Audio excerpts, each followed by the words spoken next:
வணக்கம். சிருஷ்டி ஜோதிடத்தின் அன்பான வணக்கங்கள். இந்த காணொளியில் வருகிற மார்ச் 2026 புனர்பூசம் நட்சத்திரத்திற்கு உகந்த ஜோதிட ரீதியாக கிரக ரீதியாக மிக உன்னத சிறப்பான நாட்களை தேர்வு செய்து அட்டவணைப்படுத்தி உங்களுக்கு வழங்குகிறேன்.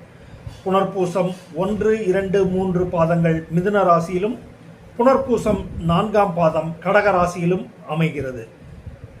புனர்பூச நட்சத்திரத்திற்கு சிறப்பான நாட்களாக மார்ச் 2, 4, 6, 7 மதியம் துவங்கி 8 மதியம் வரைக்கும், பிறகு 10, 12, 19, 21, 23, 25, 26, 28, 30 இந்த நாட்கள் மிக சிறப்பான நாட்களாக கிரக ரீதியாகவும் லாபம் அதிகம் ஈட்டக்கூடிய காரிய மேன்மை, காரிய வெற்றிகள், நல்ல ஆரோக்கியம் மற்றும் குழந்தைகளின் சுப நிகழ்வுகள் தொடங்க முகூர்த்தம் குறிக்க இந்த தேதிகளை பயன்படுத்தி வாழ்வில் வெற்றி காணுங்கள். நன்றி, வணக்கம்.